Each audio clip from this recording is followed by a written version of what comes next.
Hey, it's Camila Stevenson, and around here we talk wealth. And I'm going to talk about the inflation problem that most people have never connected to crypto.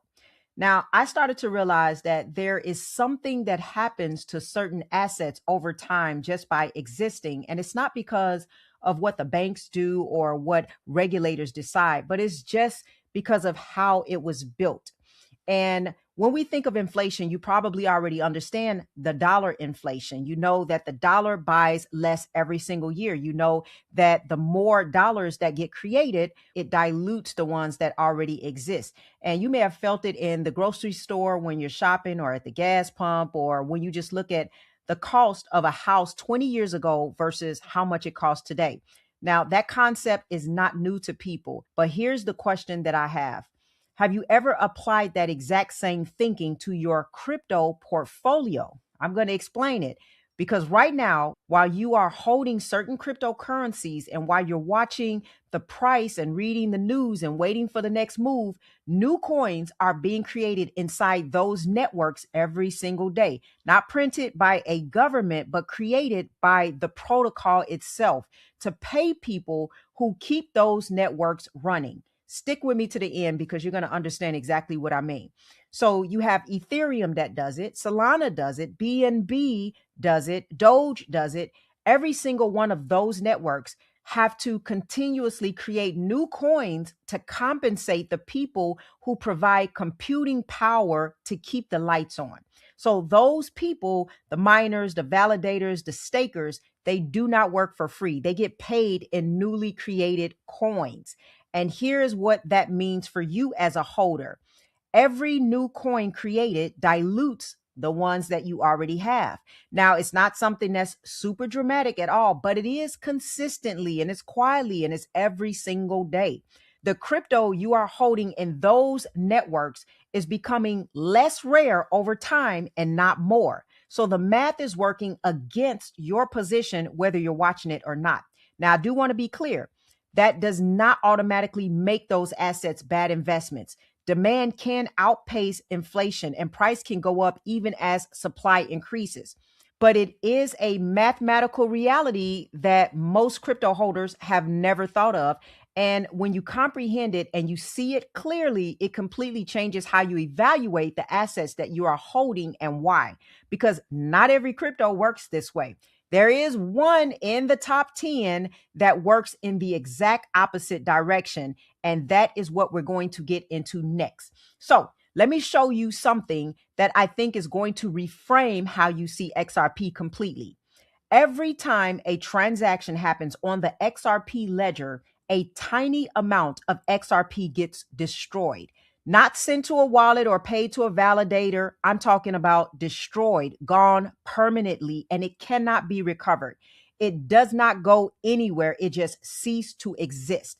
That means every single day, the total amount of XRP in the world is lower than it was the day before because it is built into the architecture of how the network functions. Every transaction, every time, automatically. Right now, the total amount burned is around 15 million XRP, which relative to the total supply might not sound significant yet, but here is what matters about that number. It accelerates. The more the network gets used, the more XRP gets permanently removed from existence. So more institutional transactions, more AI agent activity, more cross-border settlements running through the ledger. Every single one of those cases we talked about, every demand driver simultaneously removes XRP from the available supply forever. Most assets work where increased demand drives price up. XRP works where increased demand drives the price up and drives supply down at the same time. Both forces moving simultaneously in the same direction. Now, here's the part that most people don't understand, and that is why XRP can do this when almost no other majority network can. Every other top network has a fundamental problem. They need people to provide computing power to keep the network running. And those people do not work for free. Bitcoin pays miners, Ethereum pays validators, Solana pays stakers. The payment requires creating new coins. You stop creating new coins and nobody has a reason to keep the network running. So they're trapped. They have to keep inflating their supply to keep their networks alive. The XRP ledger solved this problem differently from the beginning. Validators on the XRP ledger do not receive XRP for running the network. They contribute computing power because they believe in the long-term utility of what is being built. Banks run validator nodes, financial institutions run validator nodes, technology companies run validator nodes, not because they're getting paid in XRP, but because having a seat at the table of this infrastructure is valuable enough on its own. No payment to validators means no new XRP being created ever. The supply only goes down. So this means the math only works in one direction. Think about it this way. Imagine two businesses on the same street. The first one has to give something away for free every single day just to keep its staff showing up. Every day, more giveaways, more cost, more dilution of what they have. The second business has people showing up because they genuinely believe in what is being built and they are compensated through the long-term success on the enterprise, not through daily handouts. The first business is constantly bleeding value to sustain itself, and the second one is building something that compounds. Most crypto networks are the first business. The XRP ledger is the second. And here is where this connects to something bigger than just a tokenomics conversation. So let me connect everything we just covered to something personal. Most people in this space think about XRP appreciation one way. Demand goes up, price follows, banks come in, institutions buy, AI agents needed, regulatory clarity arrives, and more buyers competing for the same asset drives the number higher. That is a real play out, but most people stop there because there is a second force working simultaneously that almost nobody is factoring into their thinking. And it has nothing to do with who is buying or what regulation says or what the price chart looks like today. The supply is shrinking every day, automatically, permanently. So you have two forces moving in the same direction at the same time. Demand increasing as institutional adoption grows and AI agents activity scales, and supply decreasing as every transaction burns XRP out of existence forever. Most assets, again, only have one of those forces working for them at any given time. XRP has both running simultaneously by design. And here's where I want to bring this back to something you already understand deeply. You know why the dollar loses purchasing power. More dollars get created, which makes each one you hold worth a little less over time.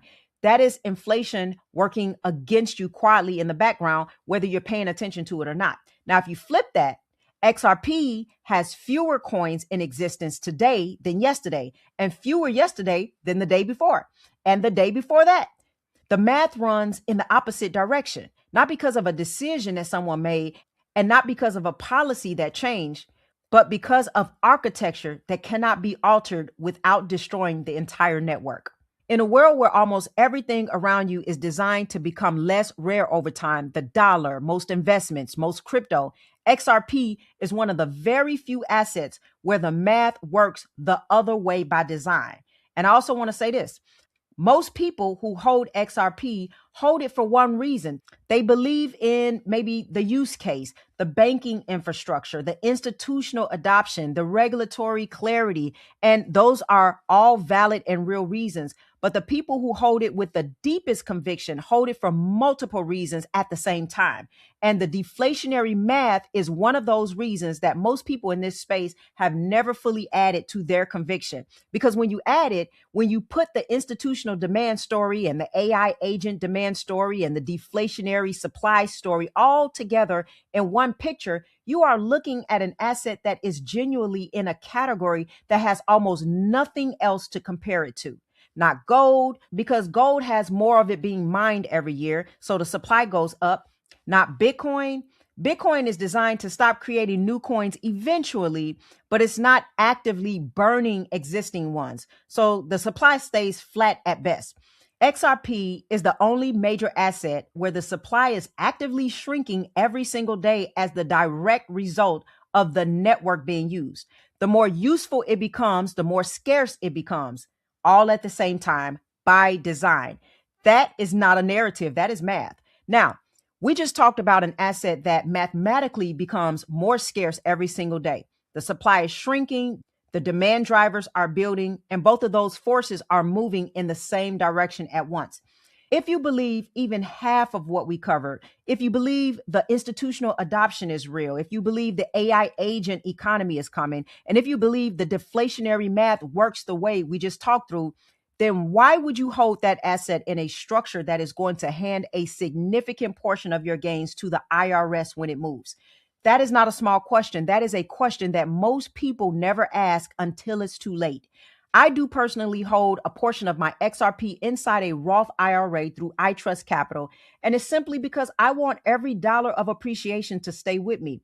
And here's what makes iTrust specifically worth your attention. They are not a basic platform. They are institutional grade infrastructure built for people who are serious about long-term wealth building. Your assets sit in a closed loop custody design, not on retail exchanges where anything can go wrong. You hold XRP, you can hold gold and silver backed by real tangible assets, all in one tax advantage structure.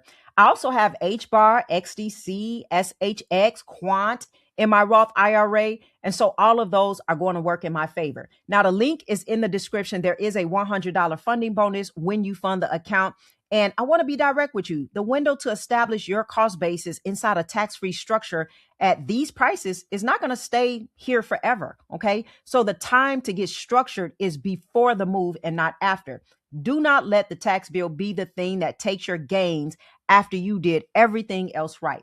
Now, I do want to say something personal also. I have worked with a lot of people, coaching clients, community members, people who have been following XRP for years. And the ones who struggle the most are not the ones who picked the wrong asset. They may have actually picked the right asset and they held it for years, but they struggled because when the price dropped and the narratives got scary and the weighting got really heavy, they did not have a framework strong enough to hold them in place. So they made decisions based on how they felt and not what they knew. And that gap between what you know and what you do when things get hard need to be bridged. So what we just covered is one layer of that framework: the deflationary math, the supply mechanics, the multiple demand curves building all at once. That is knowledge. But knowledge alone does not keep you positioned when everything around you is telling you to move. What keeps you positioned is a plan, a real specific personal plan built around your actual situation, your stack size, your cost basis, your timeline, your structure, your conviction framework for the moments that test you.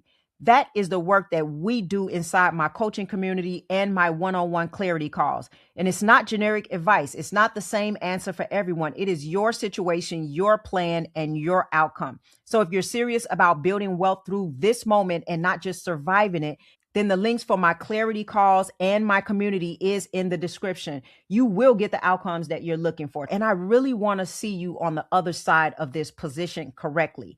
Now, if you came into this video thinking about XRP one way and you're leaving with an additional layer that you've never considered, then go ahead and like the video, especially if it added something new to your understanding. Also, subscribe if you want more conversations about how you can create financial freedom one move at a time. And as always, I want you to stay wise, stay wealthy, and I will see you in the next video.